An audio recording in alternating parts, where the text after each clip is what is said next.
एक राइटर ने अपने बच्चों का ख्याल रखने के लिए एक नैनी को हायर किया, पर ये नैनी हस्बैंड और वाइफ के बीच में एक दरार बन जाती है। हेलो फ्रेंड्स, आज मैं आपको डेडली इल्यूजन्स ये 2021 की एक thriller mystery Hollywood movie explain करने वाला हूँ। इस मूवी में अलग अलग ट्विस्ट एंड टर्न्स आते हैं, तो इसे अंत तक जरूर देखिएगा। तो बिना किसी देरी के एक्सप्लेनेशन स्टार्ट करते हैं। मूवी स्टार्ट होती है और हम हमारे मेन कैरेक्टर मैरी को देख सकते हैं। मैरी एक बहुत ही फेमस राइटर थी और बहुत साल हो चुके हैं उसने कुछ भी राइट नहीं किया था। वो अपनी फैमिली को टाइम देना चाहती थी। इसमें उसका हस्बैंड, एक बेटा और एक बेटी है। उसे लगता है कि जब वो राइट करती है तो वो अलग पर्सन बन जाती है जो वो फिर से नहीं बनना चाहती, तो इसी वजह से राइटिंग से डर रही थी। पर एक दिन उसके पब्लिशिंग हाउस से कुछ लोग उसे मिलने के लिए आए। कुछ अलग बहाना बनाकर उन्होंने मीटिंग फिक्स की थी, पर मीटिंग में उसे कहते हैं तुम्हें हमारे लिए और एक बुक लिखनी है। उन्होंने उसे इसकी ऑफर दी, पर मैरी इस ऑफर को देखती भी नहीं। वो इन पर गुस्सा हो गई और वहां से चली जाती है। जाते जाते पब्लिशिंग कंपनी के लिए काम करने वाली लेडी उसे कह कर गई, ये जो सारी चीजें हैं ये हमारी वजह से तुम्हें मिली है, तुम शायद तुम्हारे स्ट्रगल्स भूल रही हो।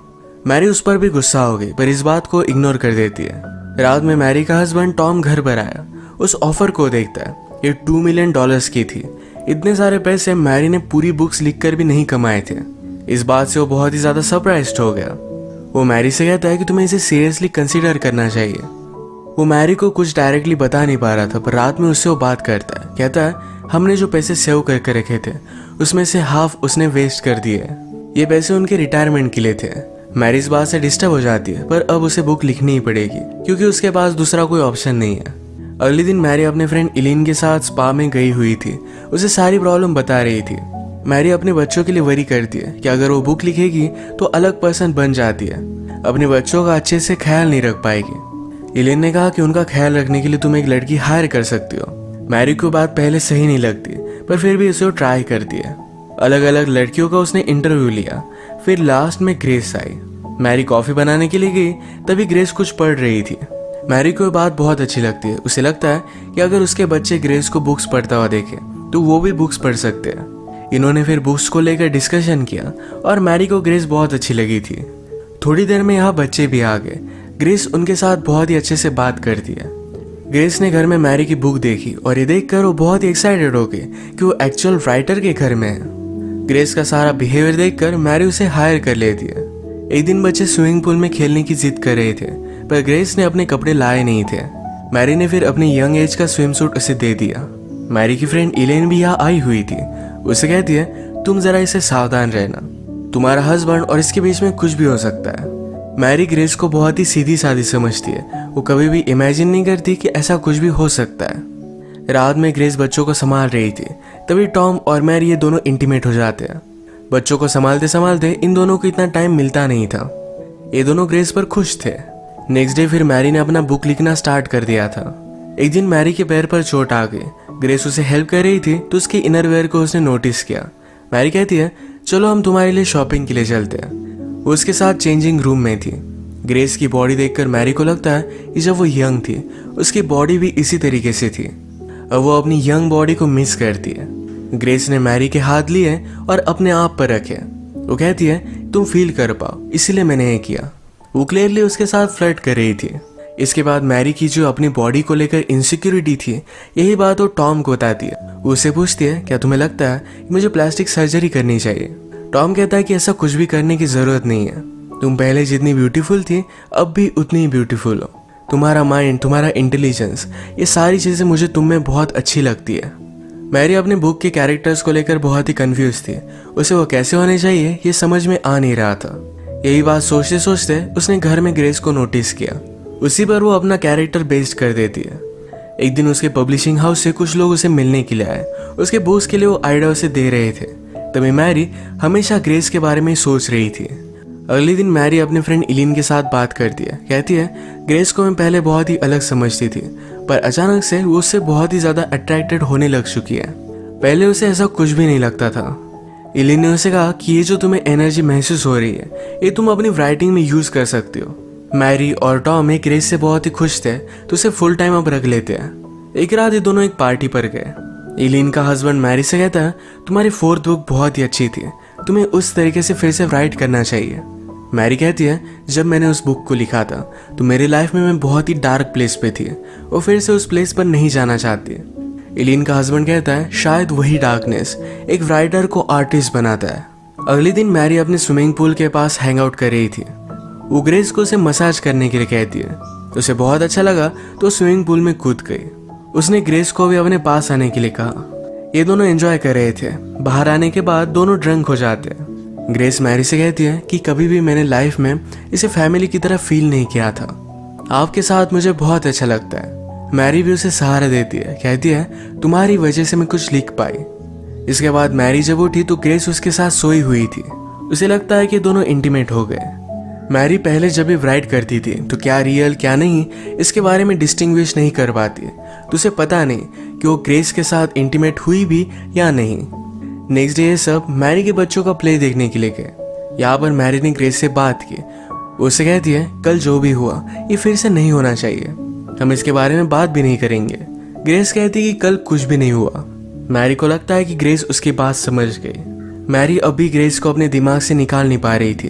एक दिन वो बात लेते हुए इमेजिन करती है कि ग्रेस उसके पास आए, उसे प्लीज कर रही है। मैरी का बुक का काम और भी ज्यादा बढ़ चुका था।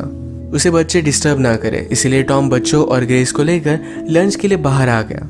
ये बात एलिन नोटिस करती है। उसे लगता है कि शायद टॉम और ग्रेस के बीच में कुछ अफेयर है। टॉम को आज लंच करते हुए ग्रेस बहुत ही अलग लगती है। वो हमेशा शर्मीली होती है पर आज बहुत ही ज्यादा कॉन्फिडेंट है। वो जानबूझकर टॉम को रिझाने की कोशिश कर रही थी और यह भी वर्क कर रहा था। वो उसे कहता है कि आज तुम बहुत ही अलग लग रही हो, एक ग्रोन वुमन की तरह। फाइनली मैरी ने अपनी बुक कंप्लीट कर ली थी। इसे सेलिब्रेट करने के लिए वो ग्रेस को अपने साथ एक लेक पर लेकर जाती है। यहाँ पर वो ड्रिंक वगैरह कर सेलिब्रेट करते हैं। ग्रेस मैरी को किस करने लगी। मैरी ने उसे रोक लिया। वो कहती है, ये सब करना बहुत गलत है। मैं जब तुम्हें देखती हूँ तो अपने आप को पाती हूँ। तुम बहुत परफेक्ट हो, पर हम ये सब नहीं कर सकते। जब वो घर जाने के लिए फिर से अपने बाइसिकल के पास आए तो किसी ने टायर को पंचर कर दिया था। रात में लेट घर पर पहुंचते तो एलिन और टॉम बात कर रहे थे। मैरी ने उससे पूछा कि तुम यहाँ क्यों हो। एलिन कहती है कि मुझे लगता है कि टॉम और ग्रेस के बीच में अफेयर चल रहा है, इसी के बारे में बात करने के लिए मैं आई हुई थी। मैरी ने पहले भी एलिन और टॉम को एक साथ देखा था, तो इस वजह से वो एलिन पर ही शक करने लग जाती है। एलिन भी इस बात पर गुस्सा होगी। वो उससे कहती है, तुम मेरी बेस्ट फ्रेंड हो, तुम्हारे साथ मैं ऐसा कभी भी नहीं कर सकती। इसके बाद वो यहाँ से चली गई। डिनर का प्रिपरेशन करते वक्त ग्रेस और मैरी एक साथ थे, तो इसमें ग्रेस मैरी को प्लीज करने लगती है। टॉम यहाँ पहुंचा पर वो कुछ भी देख नहीं पाता। मैरी को जरा नींद आ रही थी तो जल्दी सो जाती है। बीच रात में उसे अचानक से कुछ आवाज आ रहे थे। वो देखने के लिए गई तो ग्रेस और टॉम इंटीमेट हो रहे थे। ग्रेस से नोटिस करती है पर टॉम को कहती है उसने स्लीपिंग पिल्स ली हुई है, वो जब उठेगी तो उसे कुछ भी याद नहीं रहेगा। उठने पर मैरी को सब कुछ याद था। वो देखती है कि ग्रेस उसकी फैमिली के साथ डिनर कर रही थी। इस बात पर वो बहुत ज्यादा गुस्सा हो गई। उसने ग्रेस को बाहर निकाल दिया। रात में वो टॉम से फाइट करती, कहती है मैंने इस फैमिली के लिए सब कुछ सैक्रिफाइस कर दिया, मेरे करियर को भी छोड़ दिया, और मुझे इसके बदले में क्या मिला? तुम मुझ पर चीट कर रहे हो। टॉम कहता है कि ऐसा कुछ भी नहीं हुआ था, ये सिर्फ तुम्हारा एक सपना था। अगले दिन मैरी ने ग्रेस को जिस एजेंसी से अपॉइंट किया था वहां पर कॉल लगाया। वहां से उसे पता चलता है कि उनके एजेंसी में ग्रेस नाम की कोई भी लड़की काम नहीं करती। मैरी बहुत ही ज्यादा सस्पिशियस हो गई। अब ग्रेस के बारे में और भी इंफॉर्मेशन निकालने के लिए निकल पड़ती है। ग्रेस जो बुक पढ़ रही थी उसी बुक की इंक्वायरी उसने लाइब्रेरी में की। इस बुक को किसी और ने पढ़ने के लिए नहीं लिया था, पर मैरी को अब ग्रेस का रियल नेम पता चल गया। अब वो कंफर्म हो चुकी थी कि ग्रेस में कुछ ना कुछ तो गलत है। इसी के बारे में बात करने के लिए वो एलिन के पास गई, पर डायरेक्टली एलिन का मर्डर हुआ हम देख सकते हैं। मैरी ने पुलिस को कॉल किया, पर पुलिस का प्राइम सस्पेक्ट मैरी ही बन जाती है, क्योंकि जिस नाइफ से एलिन का मर्डर किया था उस नाइफ पर मैरी के फिंगरप्रिंट्स थे। सीसीटीवी कैमरे में मैरी की तरह ड्रेसअप की हुई एक लड़की वहां पर गई हुई थी। मैरी कहती कि इस कैमरे में कोई भी हो सकता है। उसे बचाने के लिए टॉम वहां पर लॉयर के साथ पहुंच गया। मैरी को अब लग रहा था कि ये सारी चीजें ग्रेस ने की, क्योंकि कल रात ही एलिन ने उस पर शक किया था। मैरी के पास ग्रेस का रियल एड्रेस था। डायरेक्टली उसके घर पर पहुंच गई। घर पर वो ग्रेस के फॉस्टर मॉम से मिलती है। उसने उससे कहा कि वो जब छोटी थी तब उसके पेरेंट्स ने उसे बहुत अब्यूज किया था, इसके लिए वो जेल में भी गए थे। मैरी यहाँ पर नोटिस करती है कि लेडी अलग अलग आवाज में बात कर रही थी, यानी कि उसे स्प्लिट पर्सनैलिटी डिसऑर्डर था। ये देखकर मैरी जल्दी से वहां से निकल जाती है। उसने घर पर टॉम को कॉल लगाया कि ग्रेस को घर में आने मत दो, वो बहुत ही डेंजरस है। पर ग्रेस ऑलरेडी घर में थी। टॉम जब शावर में था तो मैरी की तरह कपड़े पहनकर ग्रेस उसके पास आती है। इसका मतलब है एलिन का मर्डर उसने ही किया था। अब वो टॉम के साथ इंटीमेट होना चाहती थी, पर टॉम उसे कहता है कि मैं अब कोई भी गेम्स नहीं खेलना चाहता। उसका उसके साथ होना एक गलती थी।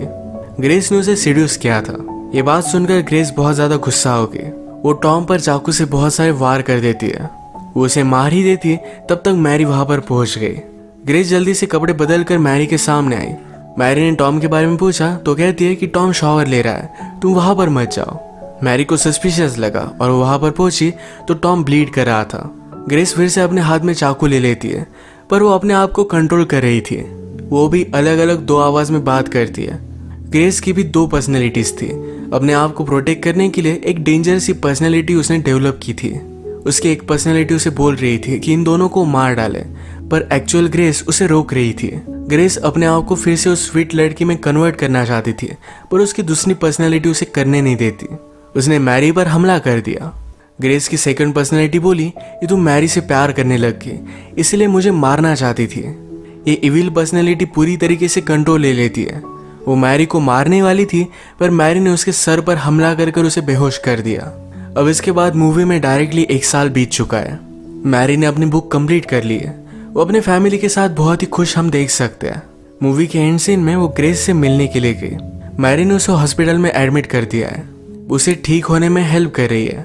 ग्रेस की जो एक्चुअल पर्सनैलिटी थी ये बहुत अच्छी थी और इसी को सेव करने के लिए मैरी उसे हेल्प कर रही है। ये दोनों अब बहुत ही अच्छी फ्रेंड्स है। इसी के साथ ये मूवी एंड हो जाती है। ग्रेस बचपन में अब्यूज हुई थी, तो इसी वजह से हमेशा से फैमिली को पाना चाहती थी। वो जब मैरी की फैमिली से मिली तो यही खुद के लिए स्टील करना चाहती थी। फिर उसकी अलग पर्सनैलिटी उस पर हावी होने लग गई। उसी पर्सनैलिटी के वश में आकर उसने ये सारी चीजें की थी। तो इसी के साथ आज का वीडियो हम खत्म करते हैं। अगर आपको एक्सप्लेनेशन अच्छा लगा तो प्लीज इसे लाइक और कमेंट जरूर कर दीजिएगा।